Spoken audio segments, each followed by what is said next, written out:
The importance of staying on top of your credit rating. This is the focus group.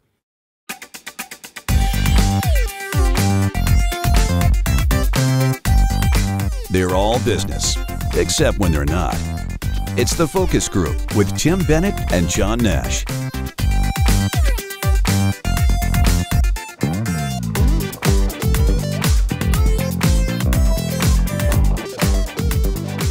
Welcome to the Focus Group. John Nash here with Tim Bennett. FocusGroupRadio.com is our website. You can learn all about us and our partners, including Deep Discount, who we're going to be visiting with later in the show. And you'll learn about TFG Unbuttoned, our second podcast, which will, if you are on Spotify, Apple, any of the podcast platforms of choice, it probably drops into your feed already. But if it doesn't, check it out, and you might want to like it or follow it. We used to say subscribe, but I know you can't do that anymore. Well, subscribe means you pay. People think subscribe. that means you pay. So if you follow, unless you're on some of the apps that you pay for, you can find us for free. I guess, right? Yeah, Tim used to say we're anywhere you need to be. We're free. Free, iHeart and Tunein, and there's places you don't even know. You can talk to, if you have Xfinity, you can ask Xfinity where we are. Alexa. You could even ask Alexa, play the focus group with Tim Bennett and John Nash. We had, we have an Alexa that was given to us as a gift years ago. We are going to give it to Bob's mom because she, for some reason, her apartment does not get FM radio. Like her car does. It's like her car's in a garage feet away. But there's something about the building or the apartment. We had bought a new radio for her. Keep it low tech, keep it analog, beautiful radio. Because she only listens to like the jazz station, right, NPR, and classical music. And it didn't work in her apartment? That's weird, isn't it? Nope. So don't you find that odd?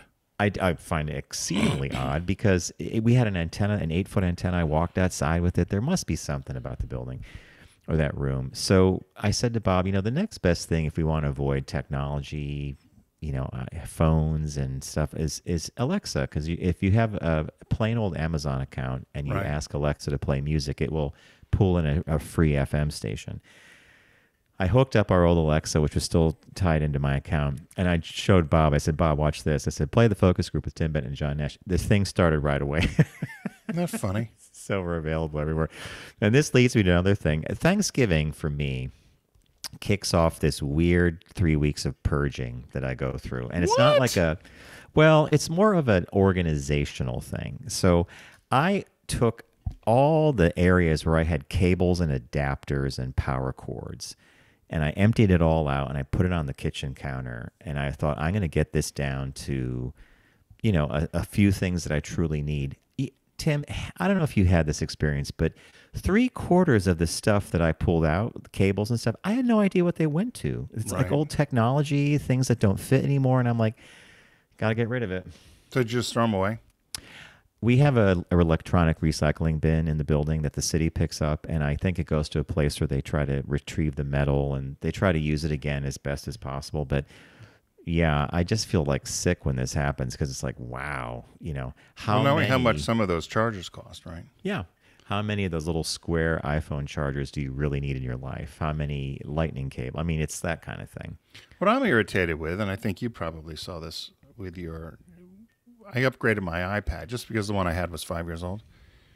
But the adapter or the charger fit the iPhone and it fit the iPad. No, yours is USB-C. Yeah. Why did they do that? I don't know. USB-C is more standard with PCs and in Europe as well, so it's not a bad move. But prior to that, it was proprietary. It was Apple's Lightning connector, which you still need to charge your phone, by the way, unless you have the newest iPhone. So. Yeah, I don't understand. I heard a lot of people complaining that I've upgraded to, was it 17 operating system, whatever it was. They were complaining the police were giving warnings about something. Did you see all that? Yes. Apparently the phone has on by default a setting that if you put your phone next to someone else, I think they swap contact information. Yeah. Which is, why would they make that?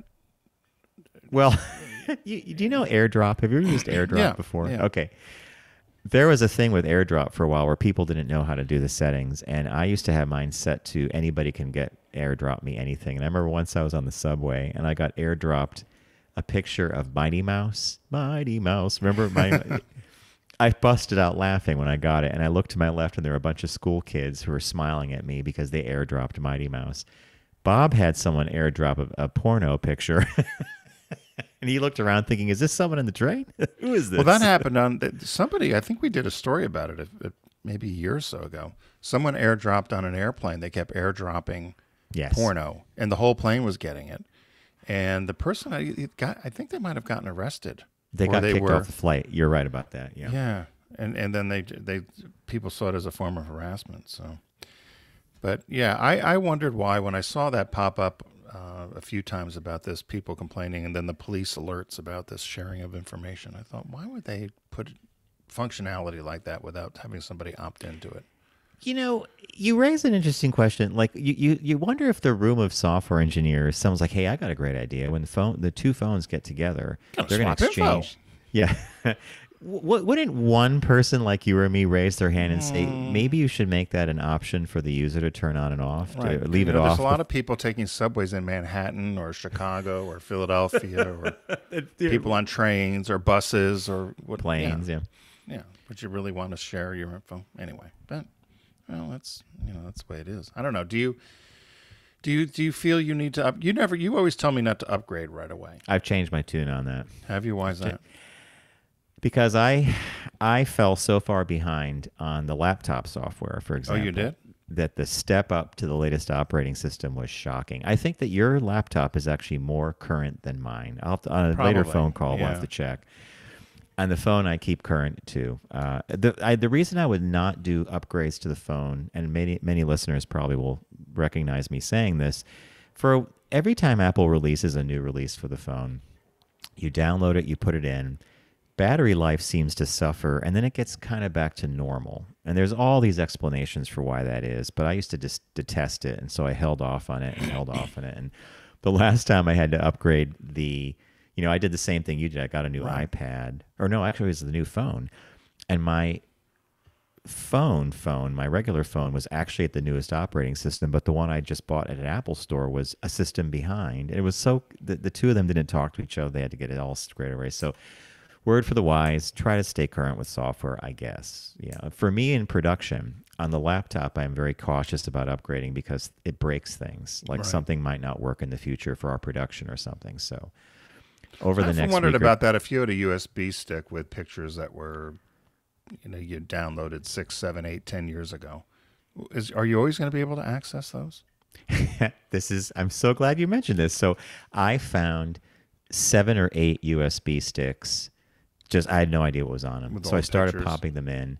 And one was a book that you and I had done for one of our sponsors. Oh, it was the VW Road Trip book. One had 6 pictures on it that I must have taken to a CVS and plugged into a machine to print out for Christmas stuff. It was like 4 years ago. One didn't operate at all. It just kept saying it couldn't be read, so it was dead. And the other one had some software on it. So yeah, you could still technically. So I actually, before I threw those into the recycling or the electronic bin, I wiped them off. I wiped them all out because I didn't want that kind of data floating around, even though it's just pictures and stuff. Well, next time you come down, you're going to have to look at the old MacBook I have because there's still some music I can't pull off. I can't figure out. But it needs to be charged and all the other things. But I'm actually tempted to get rid of Apple Music and all of that and the iTunes and just do Amazon because Apple has made it so difficult with libraries and sharing and everything else that it's not user-friendly at all. I don't know if they want to get out of the business. Tim, I can't figure it out. iTunes to me is no longer as useful as it used to be. I don't like when I plug my phone in, I manage my music manually. I drag onto the phone what I want to hear. They make it very ugly and cumbersome. I've been looking into this. You and I should talk offline about it because I've been looking for other MP3 programs to manage your music with that more resemble what we were used to from 10 years ago. Yeah. Album, song, artist. Call it a day. Make a playlist. That's all I need. I have those iPods that are loaded with music, but I won't plug them in because if I won't plug them into the laptop because it wants to erase everything and reboot and reset. And you mean the old iPods? I don't want to lose the music, and it wants to upgrade. And if it upgrades, it's going to lose the music. So I've got like three different sets of music. But anyway, That's a Wasn't techie this thing. problematic with albums? No, or CDs. The turntable didn't want to wipe it out Cassette. and update No, it. and I bought it. So I bought it. I own it. Why does Apple want to charge me every month? I own it. I refuse to do subscription music. So I'm getting rid of it. I just bought some albums recently. Do you watch Apple TV? Yeah, Any we shows? Well, we like Foundation. The morning show was good. I want to watch Severance. There's a couple others, but I'm actually thinking of canceling some of these. Because they raised for the a while. price, right? They raised it Yeah, to they like did. $19 Everybody did. or something crazy. Hulu did, HBO Max, Disney Plus. Yeah, so I'm thinking of like canning some of these until you get them for a month, and then you quit them again, and you watch what you want to watch. Netflix is the most useful to me, though. Do you agree? I agree. Netflix and maybe Amazon Prime. because it's free. Yeah. Well, you pay for it, but you know what I mean. Yeah, but you use the Prime. You're shopping at Amazon, so all the time. Yeah, it's our store of choice. Dog food. I got to get dog food and all my usual things. So yeah. So if you're new to our show, well, you just got part of it. Tim and I catch up. Then we do a segment called Caught Our Eye. We bring some news items to each other's attention. We visit with Deep Discount, our partner here on the Focus Group, take a quick break, do a business birthday, and then we also have Shop Talk, which this week is about the importance of knowing your credit rating, or more importantly, how often should you check it and stay on top of it, and what do these numbers mean? So without further ado, Mr. Bennett, what caught your eye? What caught your eye? Here's what Tim and John found. So this one's good. I lived in the Midwest for quite a while. I lived in the Midwest for longer than I would have expected. And there's different parts of the country have their own sets of convenience stores. And for instance, in the Northeast or in the Mid-Atlantic, we've got Wawa. Mm-hmm. There's Cumberland Farms. There's Sheetz. There's different places. And out in the Midwest, there's 13 different states. There's this convenience store chain called Kum Go, which it's spelled K-U-M and Go. Kum Go. Now, as a sidebar, and we'll get into the name. Just a branding sidebar you want to if someone said, let's call it the Kum Go, I think you and I would have been, raised the eyebrow and said, I'm not so sure that's a good name, but okay. Right? Would you have approved Kum Go with a K? Nope. But you know how owners are. Someone would have rammed that through if they wanted it bad enough. Well, that's what happened. These two owners that named it. So there's a Kum Go in Iowa. An Iowa city man was allegedly pleasuring himself in front of the customers at the Kum Go convenience store. So the guy's name is Kenneth Kelly. If you're watching on the video, you'll see a picture of him there. So Kenneth was at the Kum Go in Iowa City, and he was following patrons around the store, and he was saying sexual things to them while masturbating in their presence. He had his unit out and was going to town, and he's on surveillance footage of the incident. And they showed him going up and approaching victims and so forth. So they called the police. He left by the time the police got there. And they looked at the surveillance video, and then they started showing pictures around. And somebody identified him. Oh, yeah, that's Ken Kelly. And so they went to his apartment, and they questioned him and actually found that he had clothing that matched the description that appeared on the surveillance video. He denied it was him until they had a search warrant. They went in and then brought him in for a lineup.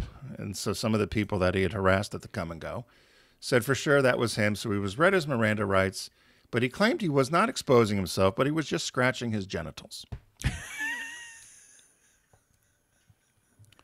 So he was arrested last Thursday and charged with indecent exposure. And so I dug up to figure out where this Kum Go name came from. And as I said, it's primarily located in the Midwestern U.S. It's headquartered in Des Moines, Iowa. They have 400 stores in 13 states. And the chain was founded by William Krause, with a K, K-R-A-U-S-E, and Tony Gentle. And they founded back in 1963, they introduced this convenience store concept where they sold gasoline and merchandise and food. And they were trying to come up with a name, and they wanted to use a K and a G for Krause and for Gentle, but also wanted to call it a Kum Go. So the G was okay for Gentle, but they decided to spell cum instead of C-O-M-E, K-U-M. And so in 1995, this was the name they went with. And from the founders Krause and Gentle, the Kum Go. And they said it was lost on them that sales at the Kum Go branded merchandise spiked after Johnny Knoxville was seen wearing a black Kum Go t-shirt with the tagline, "We go all out," during a scene in the 2006 movie Jackass. Tim, did you ever watch that movie? Oh, loved it. Yeah. So while completely lost in the company's management, Knoxville wore the shirt due to the suggestiveness of the Kum Go, while fans who had never heard of the store believed it was pornography related and the merchandise sold out like crazy. So, yeah, so that's so the man was at the Kum Go, coming and going. But according to him, merely Scratching himself. scratching an itch. Yeah. Yeah, he had an itch that needed to be scratched, the Kum Go.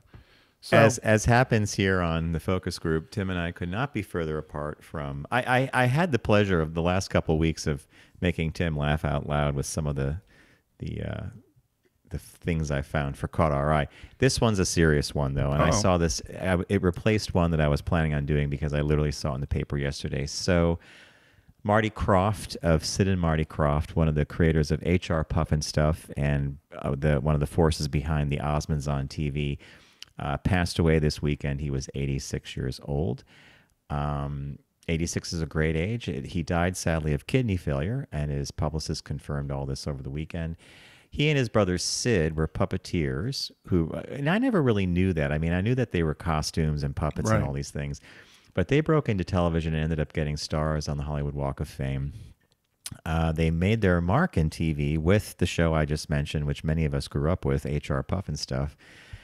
I will tell you this. My parents used to think that show was really weird. I mean, we had Saturday morning cartoons. Do you know what I'm talking about? Stuff. Where you go when things get rough. You can't Did do they also have Witchy Poo? Was Witchy Poo involved? Freddie the Flute. There was a British kid that played the boy that gets lost in HR Pufnstuf. He was the mayor of this town. I just remember my parents thinking it was a strange show. It was. So he was born in Montreal on April 9th, 1937, and he got into entertainment via puppetry. He and his brother Sid put together a risque cabaret-inspired puppet show called Les Poupées de Paris, which means the Puppets of Paris, in 1960, and its traveling success led to jobs creating puppet shows for amusement parks, which was interesting to me. The Krofts eventually opened their own, the short-lived World of Sid and Marty Krofft in Atlanta. I didn't know they had a park down in Atlanta. Oh my gosh. They made their mark in TV, though, with Pufnstuf, and they spawned a movie called Pufnstuf, and many more shows followed that they had their fingerprints on. Land of the Lost, another classic one that I grew up with. Electra Woman and Dinah Girl. Pryor's Place with comedian Richard Pryor, and DC Follies, in which puppets gave a satirical take on politics and the news. Wasn't that a strip club in D.C., the DC Follies? It sounds right. It was, yeah, the Follies. So they have been, more than 45 years after the 1969 debut of Pufnstuf. They have been kicking along, doing their stuff. They've done things with Mutt and Stuff on Nickelodeon. Like they've had their hand in a lot of things. Now, Sid Krofft, his brother, said he was really heartbroken that his brother passed. He said all of you meant the world to him, meaning his fans. And when Marty Krofft, here, I'll read this. He says, while other producers might have contented themselves with their achievements far earlier, Marty Krofft indicated to the AP in 2015 that he had no interest in stepping back from show business. What am I going to do? Retire and watch daytime television, be dead in a month? I like this guy, right? What am I going to do? Watch daytime TV and be dead in a month? So that's what caught my eye. A guy that was a giant in my childhood because of the wacky shows he helped create. Marty Krofft passes at the age of 86. I remember, too, your parents are right. I remember, too, it being a little bit of an odd show, but for some reason, kids were fascinated by it. It's kind of maybe like the Teletubbies. But I'm shocked about the Osmonds. They had a hand in the live Osmond show, yeah. Yeah, which... wholesome? Yeah, I guess so. Hey, I don't know if listeners remember this or not, but Tim and I did Vegas years ago when we were on Sirius Satellite Radio. We did a Madcap weekend. Tim got sick. I got sick. I don't know how we pulled this off, but our favorite show, still to this day, was Donnie and Marie. I forget what hotel they were at, but they The Flamingo. It was the Flamingo, you're right. They put on quite a show. It was a really amazing show. Well, it was old-time Vegas. Like you would see pictures of the 50s or 60s, where everybody sat at these long tables with like 50 people at each table. Donnie made a point of coming down and touching everybody's hand. He touched everybody that want right. Which I remember you saying he's an entertainer, boy. He was raised being an entertainer. He knows how to make everyone feel welcome and at home. And it was, and you and I remember watching, saying, "My God, the energy!" I mean, they danced nonstop, and it wasn't just little dancing; it was jumping and moving and he and Marie they were raised to be. I'd hate to say it, raised to be entertainers. Entertainers. Right? And then Tim and I would sit at this table. We're watching the stage one point, and Tim goes, "How old is he again?" Like we were doing the math because we grew up with him, right? So we're trying to figure out, is he in his 50s? Is he and he's kicking and dancing. We're like, well, whatever he's doing it really well. So yeah. No, that was a great show. Oh, that was the best. All right, folks. As many of you know, Deep Discount is a partner of ours here on the Focus Group, and we would like for you to shop at their site by going to ours, focusgroupradio.com, and clicking on the Deep Discount logo, which is a shark. Sharky used to make more of an appearance, but he had some bad press. So I think Sharky could come back. I think he can in a limited capacity. But I remember one song, "Hey, I love Sharky, but we're too much Sharky." Deep Discount has a lot more than movies and TV shows. It's books and games and records. I mean, actual, audio, vinyl records, et cetera, et cetera. But this is a Cyber Week, Cyber Monday sale. I mean, everything's on sale, and it's going to be this way until the holidays. So with that in mind, Mr. Bennett, did you do some shopping on the site? I was able to find Willy Wonka and the Chocolate Factory. The original. And it was an anniversary edition that was released in 2011, starring Gene Wilder, Jack Albertson, as two of the main leads, of course. And it's who doesn't know about Willy Wonka and the Chocolate Factory? But what I liked about it, I guess I was going down a nostalgic route here, and kind of the fantasy or the excitement of getting this ticket and the candy bar, and then going on this magical chocolate factory. I've got tour. A golden ticket. But at the end of the day, what you discover is that the trip and when they go on the tour of the factory, is that the whole visit really is a test of character, a test of people's character, which is actually a good lesson for kids and adults. Mm-hmm. So as you watch the movie, and of course Charlie ends up being the kid, the winner. The winner, because he was very humbled and just. Do you have a favorite scene in the movie? I liked when I'm not sure I do.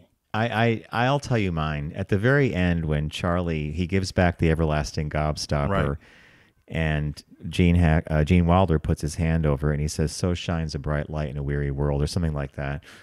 And he goes, "Charlie," he goes, "No, you won." And then they get in the great glass elevator, and he says, I pushed every button in here except this one. And he has Charlie push it, and it smashes through the roof of the factory, and they're floating above the village. And Gene Wilder's sitting there smiling at Charlie, and he says, "Hey, Charlie, remember what happened to the man who got everything he ever wanted?" And he said he lived happily ever after. And that was such a wonderful thing for a kid to hear, because normally when you hear something like that, there's a wagging finger. There's going to be something bad happening, but he got everything he ever wanted. Yeah, I was trying to think. I think I liked, mine was just much more mundane, about the Chocolate River or some of the other little scenes. But I loved when the other kids all got in trouble. Like they all were, Augustus Clump or whatever. He's Chocolate River, sucked up the thing to the fudge room. Yeah. Veruca Salt turns into a blueberry. Mike TV gets shrunk down to TV World. He has to go to the taffy pulling room. You drank, this and Tim, you picked, it's a great movie. It's a great movie. And what I love about it too, it only runs 100 minutes, which John and I always say movies do not need to be 2 hours long. It's a kid's film, yeah, right. And or it's just a regular film. If you look at old movies from the 50s, 40s, 50s, they were not 2 hours. They were 90 minutes, 100 minutes, whatever, less. Now, the price is only $7.09 for the DVD and $21 and change for Blu-ray. So pick up Willy Wonka and the Chocolate Factory. So I went down the rabbit hole of things that were really on sale. I mean, super on sale. And I picked a movie that Tim and I adore. This is directed by Sofia Coppola. I think it was her first it was a directorial debut, and it's a movie that Tim and I talk about frequently because of how it perfectly nails this whole thing about going to Japan and the time change. Also the cultural issues, and it's Lost in Translation, starring Bill Murray. You can pick it up on DVD for $3.99. My gosh. It's not like it's on streamers or it's not on TV all the time, but Bob and I were in a liquor store recently, and we saw Suntory whiskey. Suntory time, more James Bond, and then just remember the whole photo shoot scenes where they were trying to get Bill Murray to act and and it's just because he's there for that whiskey. So I picked that. I was shocked. Do you know that Japan is the #1 destination now for U.S. travelers? Really? Yeah. I would love to go, to be honest. I know you've been. I was shocked about it, and I had some friends on social media that showed themselves they're having a good time, and I thought, God, every time I went, it was a nightmare. But it's changed. It's changed. Signage has changed. There's a lot more English, I think. I remember we would fly there, and we'd be you'd leave on Saturday morning and arrive there Monday night, and that's right. And so we would be in the line for passport control. And I remember Regini and a few other, and Rob and everybody, we'd be standing there. He goes, look at how miserable everybody is. He goes, nobody's here for fun. They're all here for work.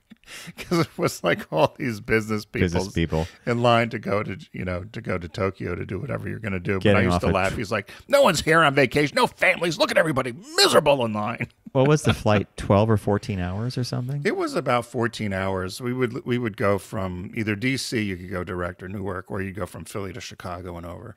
And if the Russians were in a good mood, it would cut about an hour and a half or 2 hours. Because you got to go up towards the polar circle and go through their airspace, but a lot of times. And the pilots would come on and say, the Russians are in a good mood. We'll be arriving a little earlier. Oh, the Russians aren't letting us fly through. And so wacky. Yeah. So, all right, we do have a new release this week, and that new release is A Haunting in Venice. And this stars Kenneth Branagh, and I believe this is a Hercule Poirot mystery. Am I correct about that? Well, I'm not going to pronounce it. Yeah, it is. Kenneth Branagh as the titular detective, Hercule Poirot, finds, and this. If you've seen like Murder on the Orient Express or some of these other ones, this is one of these. I have not seen this particular story of his brought to life, so I'm really curious about seeing A Haunting in Venice because, again, it's a great cast members. Jamie Dornan's in it, Kyle Allen, Camille Cotton. Came out this past year, so it's 103 minutes. Tim, it's only 3 minutes longer than your Willy Wonka. It sounds like a good film. So that's A Haunting in Venice on Blu-ray, and that's the new film this week, and it's starring Kenneth Branagh. Perfect for me. Who also directs it, by the way. So that's cool. Great. So as John mentioned, head over to focusgroupradio.com. Click on the deep discount logo. It's the Black Friday Cyber Week sale. There's tens of thousands of items on sale. Movies, music, games, collectibles, and more. Get a jump on all your holiday shopping as we head into December. It's a great time to either add to the collection or get something for someone that special on your list this holiday season. John picked Lost in Translation, which is a favorite movie of ours. I picked Willy Wonka and the Chocolate Factory, the original. And the new release this week is A Haunting in Venice. So, again, head over to Deep Discount and be sure to start shopping away. We're going to take a quick break. When we come back, we have our business birthday and a little shop talk. So stay with us.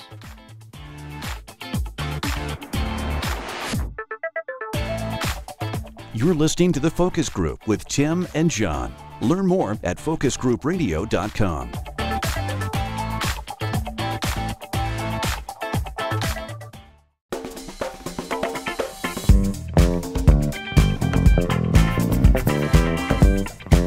Now back to The Focus Group with Tim and John. Available pretty much everywhere.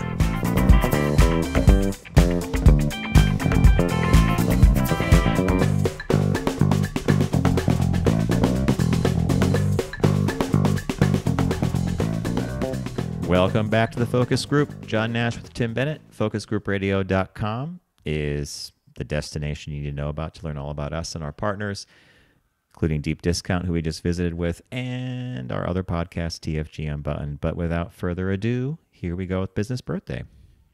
Everyone does celebrity birthday greetings, but the Focus Group is the only show in the universe that celebrates business birthdays. Born today, November 29th in 1915, is Eugene Polley. And he died at 96 years old in 2012. He was an electrical engineer and engineering manager for Zenith Electronics. He invented the first wireless remote control for television.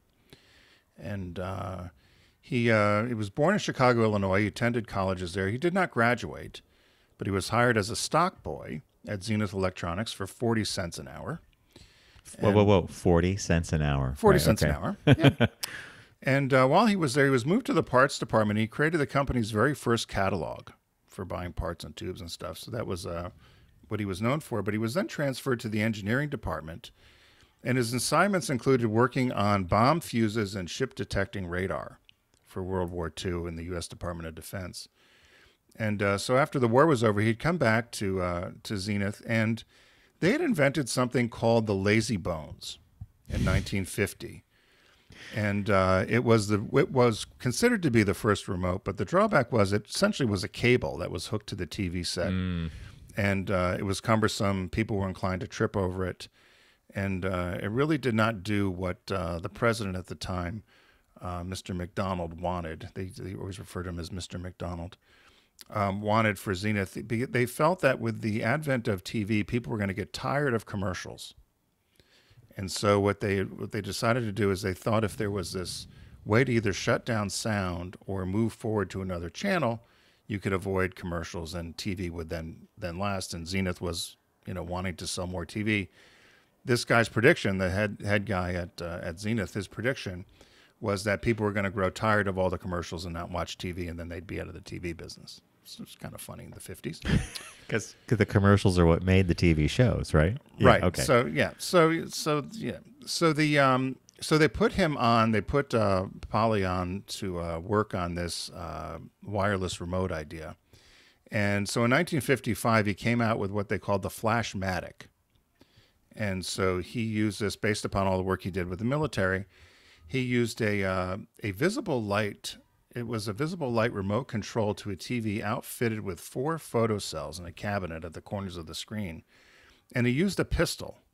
So it was like a pistol looking with a trigger. Item, with a trigger. So if you're watching on the video, you can see somebody, I believe, if we have the picture of it, or you can Google it and see the picture of this item. But essentially it was a pistol control, and you would point it at the TV, and it would either shut the TV on or off and mute the sound. You would also change the channel up and down. The advertisement said, "Just think, an advertisement breathlessly proclaimed this year, without budging from your easy chair, turn on your Zenith Flashmatic set, on, off, or change the channels. You can even shut off annoying commercials while the picture remains on screen." So the Flashmatic, the Flashmatic works like a flashlight. It was shaped like a snub-nosed revolver. The shape was considered the choice by Mr. Polley because he explained that there were a lot of Westerns on TV that were popular, and this was going to shoot out the commercials. So you're going to shoot the commercials out with the Flashmatic. So it also made the audience less captive, they felt. For the first time, viewers could comfortably exercise dominion over sound and image without getting off their sofa. And they said at the time there was only about 3 or 4 channels in any given place, so you really couldn't channel surf.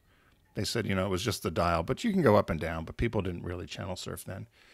Asked about his invention when he was 86 years old in 2002, he said, Polley said, the flush toilet may have been the most civilized invention ever devised, but the remote control is the next most important thing. It's almost as important as sex.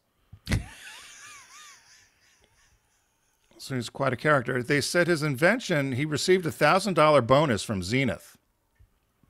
And after this invention, a guy named Robert Adler ended up modifying the Flashmatic, and then it became even more useful, I guess, for lack of a better word, to what we know today as remotes for just about everything. He was also involved in creating video laser discs and car radios, push buttons in car radios. Interesting. Those two are interesting. Okay.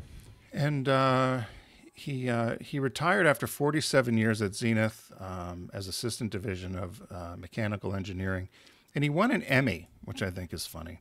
He and Robert Adler both shared an Emmy in 1996 for pioneering development of the remote control for consumer TV. I didn't know they gave Emmys for that. Now, well, for technology, I mean, Motion Picture Arts and Sciences does for advancements in film, so it makes sense for TV, too, that the Emmys would do that, right? Yeah, he died in Downers Grove, Illinois at the age of 96 in 2012. Good old age. And I think it's a great birthday. Did you possibly do the other guy years ago, the Adler character? I might have. I'd have to check our archive. Because I seem to remember when you did him, you said he wasn't the inventor, but he was the guy who refined it. Right. Which makes sense, because now this Eugene is the actual inventor, right? Yeah. What I do is when I find these birthdays and I save them. But then if I find one and I'm thinking it might be familiar or not, I'll type the name into the Dropbox, and if it's already been done, then if it's in there, then I know we've already done it. Yeah.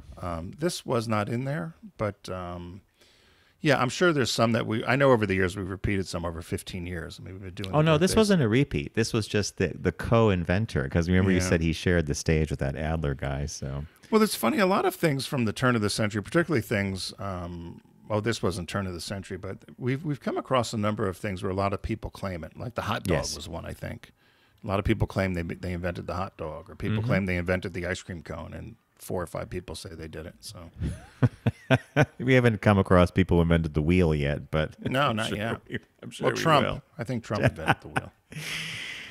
I mentioned at the top of the show that our shop talk topic today dealt with credit scores, and it's an article that Tim found, and I like it because it tackles a couple myths right off the bat that I think would be wise to go into. So basically, you should try to have a handle on your credit score, at least to know what zone you're in. It's a very effective tool because credit cards, car loans, sometimes renting an apartment, a lot of things revolve around your credit score. One misnomer or one myth is that sometimes people think that if you check your credit score, it's going to affect it in a negative fashion. And they call checking through an app or something, they call it a soft pull. So a soft pull actually has 0 negative impact on your score. It's the other kind of pull, which everybody who's gotten a car loan experiences, and it's called a hard pull when they do. And that shows up on your record and stays around for about a year. And it only drops your score about 2 or 3 points. But depending on where you're at, that can make a difference. So my recommendation after reading this article, I don't know if you do this, Tim. We're not sponsored. They're not sponsors or anything like that. But years ago, a friend of mine recommended I sign up with Credit Karma.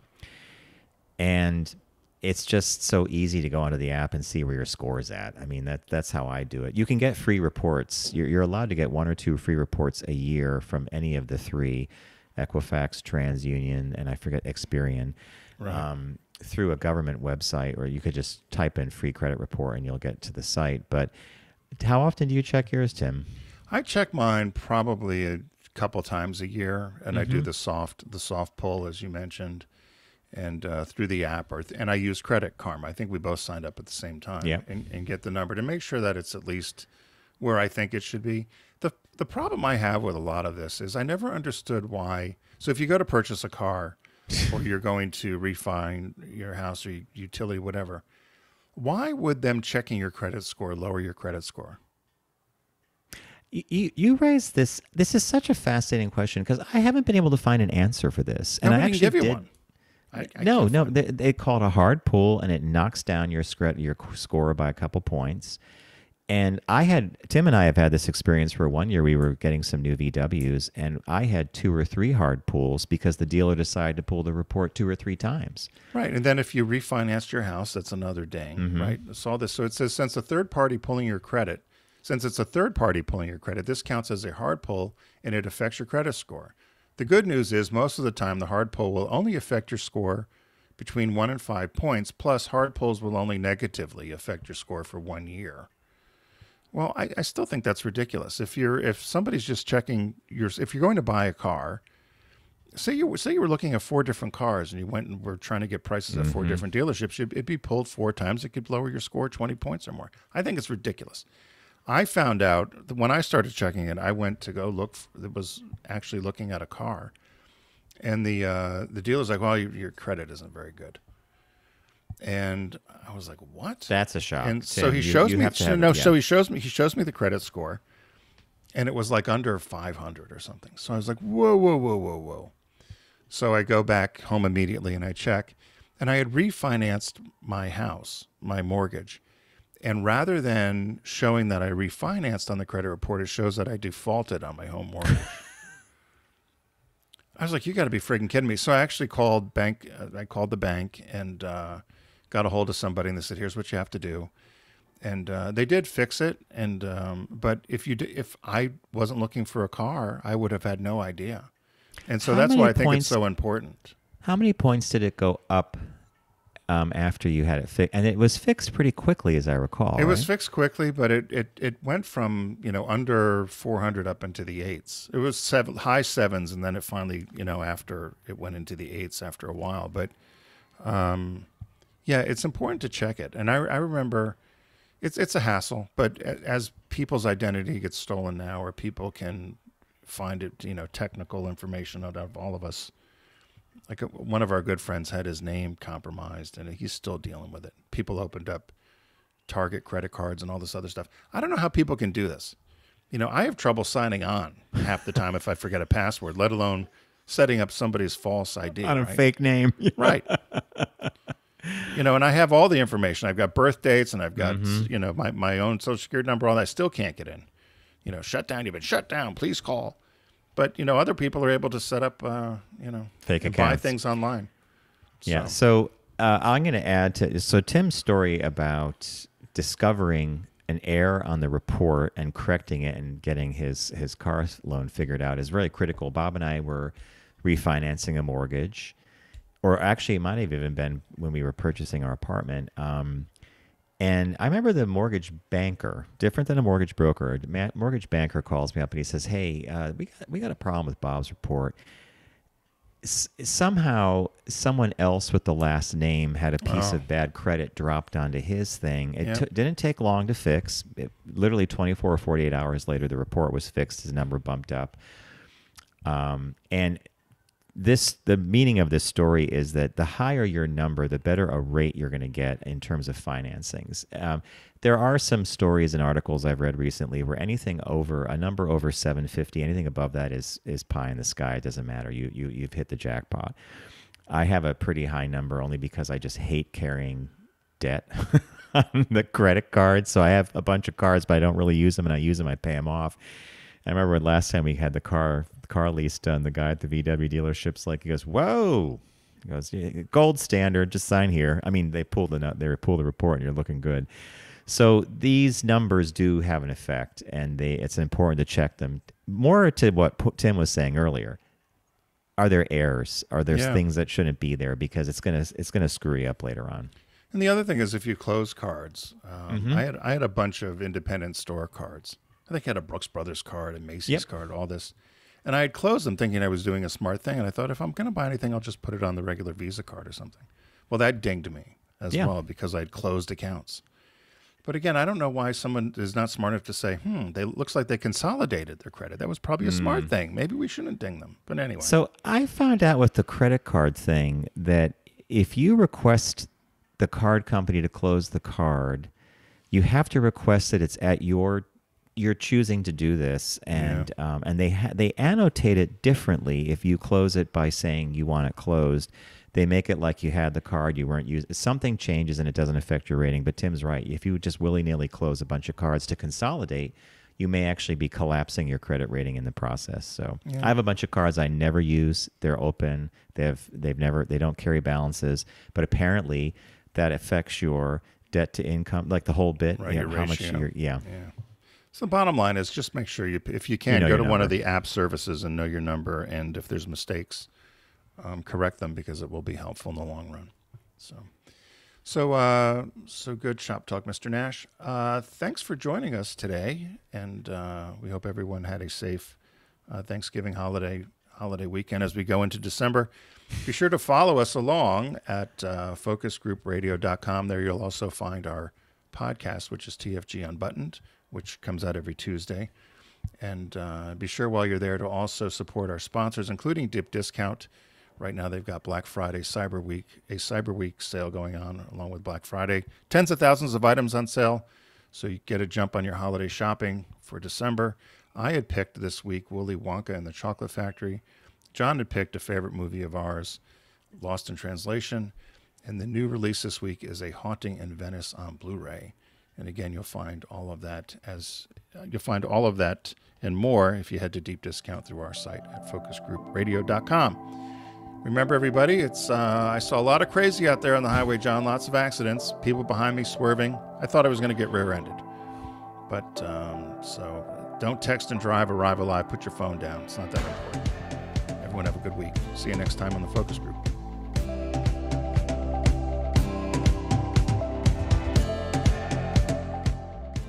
It's the Focus Group with Tim Bennett and John Nash. Accessible on all platforms. Subscribe, like, and rate us on your platform of choice. Learn more at focusgroupradio.com.